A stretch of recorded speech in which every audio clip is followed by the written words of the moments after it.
Oh, Jesus Christ. 미셸은 황당해하며 나는 외계인이 아니다 라고 말하지만 테디는 믿지 않는다. I know who you are. I know you too, Teddy.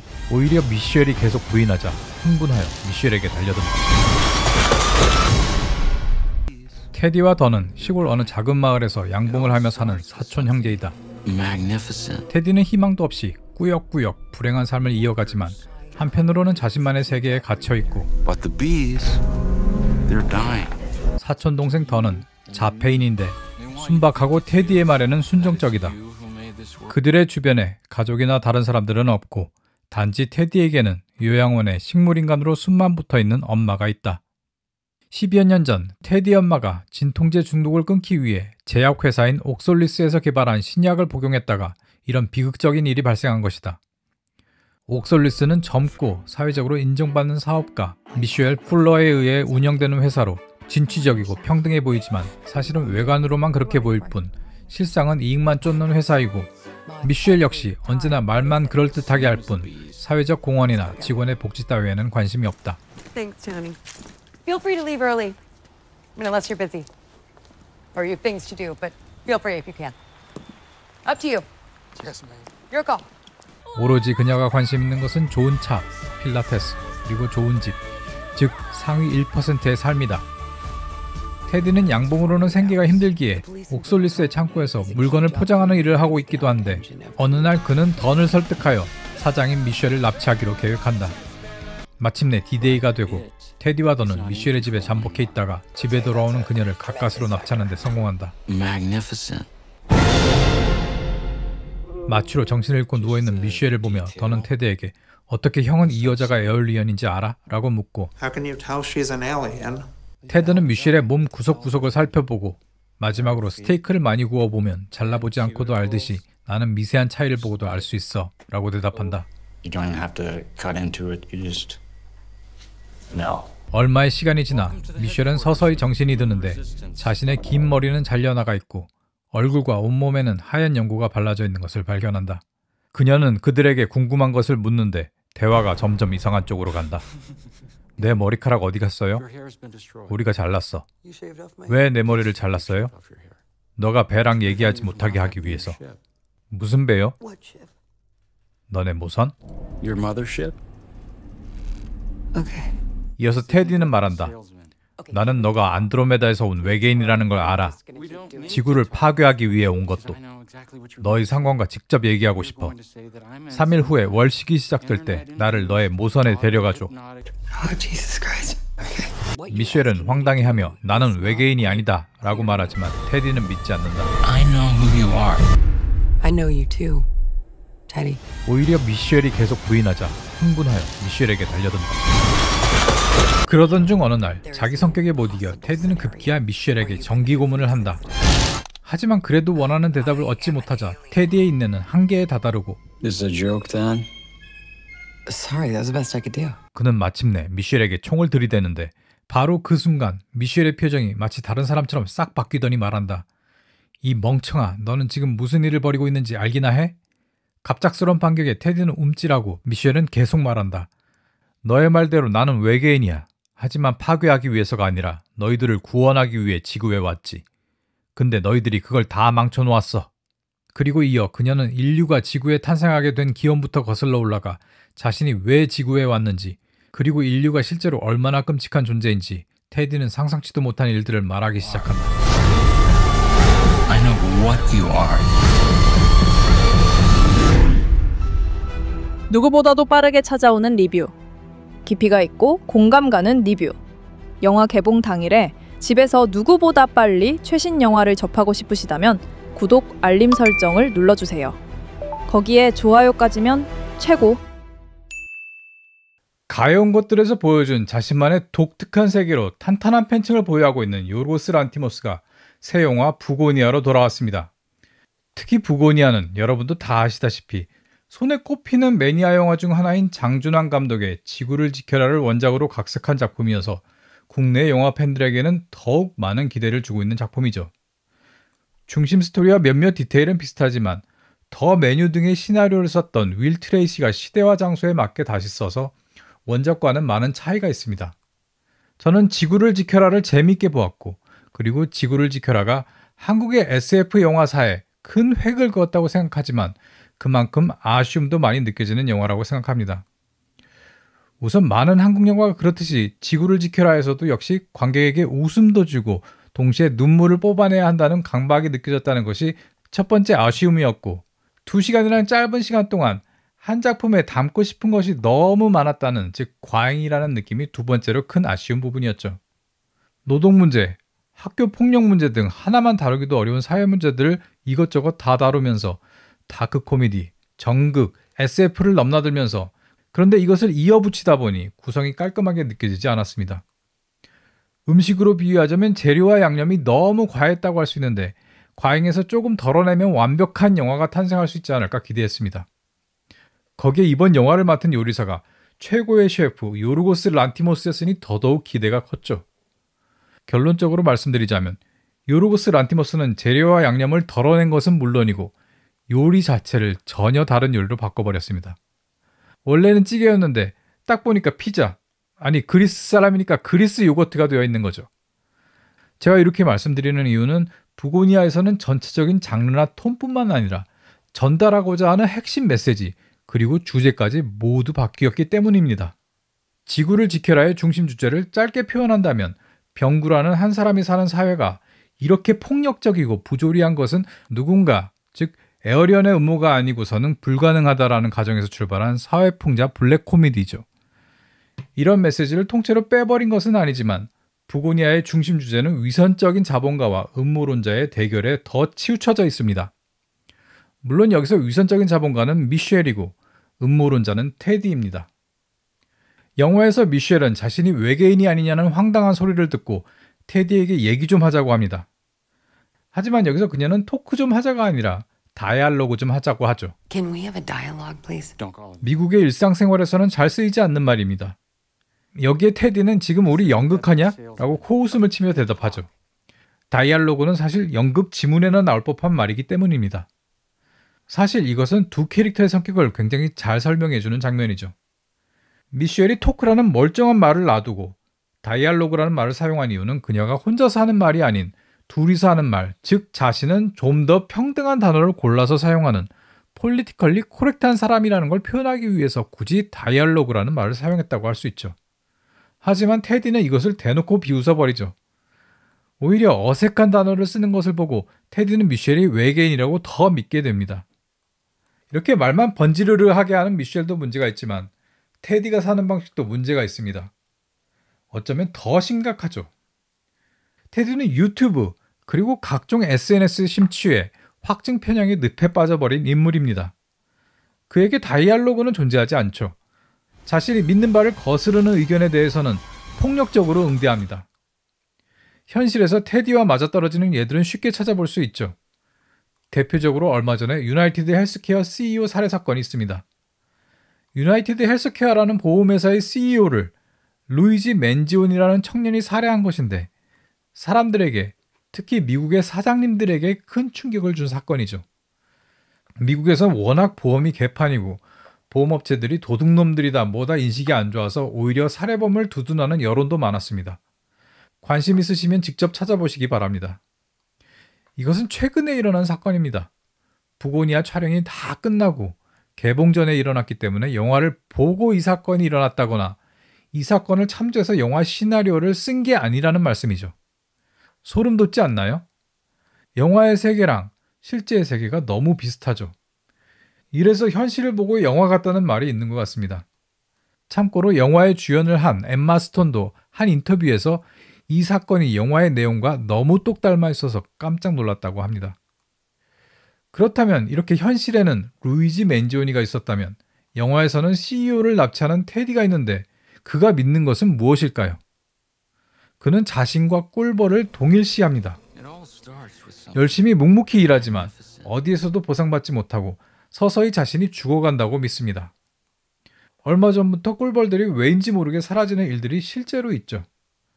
옛날에 해프닝이라는 영화도 있었는데 이렇게 꿀벌들이 어느 순간부터 사라져버리는 것을 CCD, 즉 군집 붕괴 현상이라고 하는데 테디는 이 이유를 살충제를 사용하는 인간 때문이라고 생각합니다. 즉 외부에서 이유를 찾으려고 하는 것이죠. 마찬가지로 테디는 자신이 처한 불행의 이유를 밖에서 찾으려고 하고 그가 찾은 자신의 불행한 이유가 바로 외계인의 음모입니다. 황당하죠? 하지만 그는 그의 믿음 체계 안에서 이것을 반복 재생산하기 때문에 그에게 이성적인 얘기는 전달되지 않습니다. 외계인에 의해 인류는 파멸될 것이라는 그의 믿음은 자기 예언이 되어서 그에게 돌아옵니다. 먼저 자기 예언에 대해 간략히 설명드리자면 일어나지 않을 수 있는 일이 믿어버리는 바람에 발생하는 일입니다. 예를 들어 어떤 은행이 위험하다고 사람들이 믿기 시작하면 모두 한꺼번에 은행으로 달려가서 돈을 빼버리죠. 그러면 아무리 멀쩡했던 은행이라도 사람들이 돈을 한꺼번에 빼가버리는 바람에 망하게 됩니다. 이러한 것을 자기 예언이라고 하는데 테디도 이렇게 인류가 외계인에 의해 파멸될 것이다 라고 믿고 그의 이 믿음 때문에 인류는 실제로 파멸됩니다. 그가 그것을 안 믿었으면 파멸되지 않았을 수도 있는 것이죠. 나중에 미셸의 주장에 따르면 인류를 어떤 외계인 왕이 창조했다고 합니다. 즉 그 외계인이 인류의 창조주인 셈이죠. 그렇다면 그 창조주의 후에 미셸은 예수 그리스도라고 할 수 있습니다. 그녀는 인류를 구원하기 위해 지구로 내려왔죠. 하지만 테디의 자기 예언 때문에, 즉 그가 잘못된 믿음을 갖는 바람에 결국 미셸을 인류의 파멸로 이끄는 적 그리스도로 바꾸어 버립니다. 영화의 제목 부고니아라는 단어의 어원은 소를 죽이고 그 위에 벌집을 놔두면 소의 시체에서 벌들이 생긴다는 그리스 민간 신앙에서 나온 말이라고 합니다. 많은 사람들이 이것을 두고 감독이 하나의 죽음은 다른 생명체의 탄생을 의미하는 것을 담기 위해 제목을 부고니아라고 지었다고 해석하는데 저는 그렇게 생각하지 않습니다. 왜냐하면 그렇게 해석하면 영화의 결말, 즉 인간들이 한꺼번에 모두 죽어버리는 것은 다른 종의 탄생이나 번성을 의미하기 때문에 지구나 다른 종을 위해선 사람들이 사라져도 오히려 괜찮아 라는 식으로 해석될 수 있기 때문이죠. 이렇게 인간이 지구의 암적인 존재니까 없어져도 괜찮아 라는 생각을 생태 허무주의 또는 생태 니힐리즘이라고 하는데 저는 이런 극단적인 환경론에는 동의하지 않습니다. 왜냐하면 이렇게 인간이 없어져도 지구는 돌아가 식으로 생각한다면 마음은 조금 편해질지 몰라도 우리가 지구온난화를 조금이라도 막기 위해 해야 하는 일들이 무의미해질 수도 있기 때문이죠. 어차피 지구는 괜찮을 거니까요. 그리고 이 이전에 생각하는 주체인 내가 속한 종이 사라지는데 다른 종의 탄생이나 번성을 기뻐한다는 것이 말이 되나요? 부고니아에서 다루는 주제는 잘못된 믿음 또는 허무맹랑한 믿음입니다. 벌들을 얻기 위해 소를 죽인다는 것은 지금 현재의 상식으로도 말이 되지 않지만 수천 년 전이라면 더욱더 말이 안 되는 얘기죠. 농경사회에 소와 벌을 맞바꾸다니요. 당연히 부고니아라는 말에는 인간의 무지성을 꼬집는 뉘앙스가 담겨져 있습니다. 결국 이 벌집처럼 보이는 부고니아라는 제목은 이 영화가 허무맹랑한 음모론을 믿는 무지성에 대한 풍자라는 것을 보여줍니다. 부고니아는 테디와 같이 보고 싶은 것만 보고 듣고 싶은 것만 듣는 사람들을 신랄하게 풍자하는 영화입니다. 마치 감독이 2시간 동안 너희가 보고 싶어하는 것을 보여줄게 하고 작심한 듯이 말도 안 되는 얘기를 끝까지 밀어붙입니다. 지구 평평설을 은유하듯 영화 곳곳에서 보여주는 평평한 지구의 모습이 이러한 감독의 의도를 단적으로 보여주죠. 결론에 가서 외계인이 인류를 파멸시키고 있다고? 그래, 그럼 그걸 보여줄게 하는 것이 이 영화의 태도입니다. 재미있는 것은 미국에는 실제로 유명 정치인이나 셀러브리티가 사실은 외계인이라는 음모론이 공공연하게 떠돌아다닌다는 것입니다. 미셸은 탐욕적인 기업가를 상징하지만 동시에 말만 번지르르하게 하는 정치인들을 상징하기도 합니다. 특히 테디가 언제 하늘로 올라갈지 모르는 엄마를 풍선처럼 붙잡고 미셸의 말을 듣는 장면이 있습니다. 여기서 미셸은 미국의 정치인들이 할 법한 장황하고 번지르르하지만 알맹이는 비어있는 공허한 말들을 늘어놓습니다. 미국 정치에 조금이라도 관심 있는 분이 들으신다면 그 특유의 재수없는 뉘앙스가 느껴지죠. 그리고 영화 초반에 자기 부하 직원에게 다양성이라는 말을 너무 많이 쓴다고 다양성이라는 말을 좀 다양하게 바꿔보라는 말을 합니다. 이것은 미셸의 마음이 진심이 아니라 단지 남들에게 보여주기 위해 하는 말임을 보여줍니다. 그녀가 직원들을 대하는 태도도 마찬가지지요. 들어가, 일찍 들어가. 다들 일찍 들어가. 다들 일찍 들어가야 된다. 근데 일은 다 했지? 뭐 이런 식이죠. 미셸이 실제로 어떤 사람인지 그리고 어떤 생각을 하는지는 테디와 싸우다가 테디를 올라타고 목을 조르는 장면에서 단적으로 드러납니다. 너는 루저이고 나는 위너야. 원래 그러니까 받아들여. 라고 말하는 장면이죠. 이렇게 누구 하나 나을 거 없는 두 사람이 치고받는 얘기가 이 영화의 중심 스토리입니다. 언제나 그렇듯이 요르고스 란티모스는 어느 한편에 서지 않습니다. 란티모스의 영화를 보면 사람이 아니라 신이나 제3의 관찰자가 돼서 주인공들을 엿보는 듯한 이상한 느낌이 들죠. 가여운 것들도 그랬고 더 랍스터도 그랬고 그의 영화들은 거의 다 그런 느낌이 있습니다. 부고니아도 마찬가지죠. 안 보이는 유령이나 신처럼 옆에서 인물들을 관찰하는 느낌이 있습니다. 지구를 지켜라가 주인공 병구에게 감정을 몰입하는 뜨거운 영화라면 부고니아는 그 누구에게도 감정을 몰입하지 않는 차가운 영화입니다. 너무나 무거운 주제를 다루기에 지구를 지켜라에서 장준환 감독이 블랙 코미디라는 장르를 적극적으로 활용했다면 부고니아에서는 주제도 가벼워졌고 그만큼 블랙 코미디적인 요소도 가벼워졌습니다. 영화의 전반부와 후반부는 빠른 전개와 반전으로 흡입력 있게 진행되지만 중간에 테디가 미셸을 취조하는 부분에서는 약간 늘어지는 느낌을 받았습니다. 테디가 너는 외계인이잖아. 인정해. 하면 미셸은 아니야 하는 게 계속 반복되는 느낌이죠. 하지만 주인공 제시 플레이먼스와 엠마 스톤의 연기는 정말 훌륭했습니다. 특히 엠마 스톤은 요르고스 란티모스와 함께할 때 진정한 가치를 드러내는 배우인 것 같습니다. 엠마 스톤의 성이 스톤, 즉 돌이죠. 옛날에 미켈란젤로에게 누군가 어떻게 저렇게 완벽한 다비드상을 만들었냐고 묻자 쉬워, 그냥 쓸데없는 거 깎아버리면 돼 라고 말했다고 하던데 엠마 스톤은 요르고스 란티모스를 만나면 다비드상이 되는 것 같습니다. 진짜 숨겨진 모습을 란티모스는 엠마 스톤을 통해 찾아내는 것이죠. 엠마 스톤의 연기를 보면서 어떻게 하나의 얼굴에 저렇게 다양한 표정과 모습이 있을까 감탄스러웠습니다. 아직 활동 중이셔서 이렇게 말하면 좀 그렇지만 어떻게 보면 현대판 메릴 스트립 같다는 느낌도 받았습니다. 배우들의 뛰어난 연기와 더불어 주요 사건마다 톡톡 튀는 재미를 느낄 수 있었습니다. 하지만 글쎄요, 저의 기대치가 너무 컸던 것일까요? 잘 모르겠습니다. 저에게는 실망스러운 영화였습니다. 워낙 제가 요르고스 란티모스의 영화들을 좋아해서 아쉬움이 더 컸던 것 같습니다. 지구를 지켜라에서 드러내도 너무 많은 내용을 드러내서 중간에 내용이 잘 연결되지 않는 부분이 있었습니다. 예를 들어 지구를 지켜라에서는 병구가 어떤 책을 공부해서 외계인 음모설을 믿게 되었는지 보여주는데 부고니아에서는 왜 테디가 미셸을 외계인이라고 믿게 되었는지 전혀 나오지 않습니다. 그냥 그렇다고 퉁치고 넘어가죠. You just know. You don't even have to cut into it. You just know. 후반에 실험실에서 시체들이 튀어나오는 것도 지구를 지켜라에서는 말이 되지만 부고니아에서는 생뚱맞습니다. 놀랐지 하는 장면인데 놀라기보다는 뭐지? 좀 말이 안 되는데 하는 느낌이 있죠.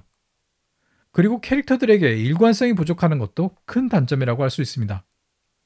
스포일러 때문에 자세히 말씀드리지는 못하지만 마지막에 더니 하는 행동의 동기가 잘 설명되지 않았고 그렇기에 그 행동으로서 관객에게 줄 수 있었던 풍부한 감정이 잘 전달되지 않았습니다. 엠마 스톤이 연기한 미셸도 성격이 특정한 시점을 기준으로 180도 바뀌는데 초반에 탐욕스러운 지구인의 생활을 그 누구보다도 즐겼던 것으로 보이는데 어느 순간부터 이기적인 인간들에게 학을 띠는 모습을 보입니다. 그리고 처음에는 말로 하자 하면서 폭력을 싫어하는 모습을 보이다가 나중에는 종 말살이라는 극단적으로 폭력적인 결론을 내리는 모습도 이율배반적이라고 느껴졌습니다. 너네 아프니까 내가 고쳐줄게. 그러다가 안 되겠다. 그리고 다 죽여버리는 거죠. 애초에 인간을 경멸하는 이유가 폭력적이고 환경을 파괴하기 때문 아니었나요? 무엇보다도 지구를 지켜라가 마지막 장면에서 슬픔과 연민을 느끼게 해줬다면 부고니아의 마지막 장면에서는 딱히 어떠한 느낌이랄 것 없이 혼란스러웠습니다. 요르고스 란티모스의 영화에서 혼란스러운 결말이 처음은 아니지만 그리고 어떻게 보면 그게 매력이기도 하지만 이 영화에서는 혼란스러운 감정이 좋고 뭐 알고 싶고 그런 느낌이 아니라 그냥 이게 뭐지? 뭐 이런 느낌입니다. 인간이 없어져도 지구는 돌아간다가 감독이 주고 싶은 메시지는 분명히 아닐 것 같은데 그렇게 느껴지는 사람도 분명히 있을 것 같더라고요. 제가 실제로 극장에 갔었을 때 있었던 일을 얘기해 드릴게요. 마지막 장면에 죽은 사람의 손에 들려있는 음식을 애완견이 먹고 있는 장면이 있습니다. 이 장면에서 극장 뒤편에서 누군가가 이 개를 보면서 안타까운 소리를 내는 것을 들었는데 약간 소름이 끼쳤습니다. 그 전에 많은 사람들이 죽어있는 모습이 여러 장면으로 계속 나옵니다. 근데 이걸 보고도 무덤덤하게 아무렇지도 않게 있다가 갑자기 개가 나오니까 개한테 더 쉽게 감정이입하는 것을 보고 과연 이게 맞나 싶었습니다. 분명히 요르고스 란티모스의 영화 중 최고작이라고 말하기는 어렵지만 그의 이름을 떼고 본다면 가볍게 보기에 나쁘지는 않았습니다. 지루하거나 어렵다는 느낌 없이 편하게 보기 괜찮은 영화였습니다. 저 개인적으로는 실망했지만 재밌게 보신 분들도 분명히 있으리라 생각됩니다. 여러분이 직접 보시고 판단하시기 바랍니다. Your call. 만약에 벌써 보셨다면 어떠셨나요? 댓글에 남겨주세요.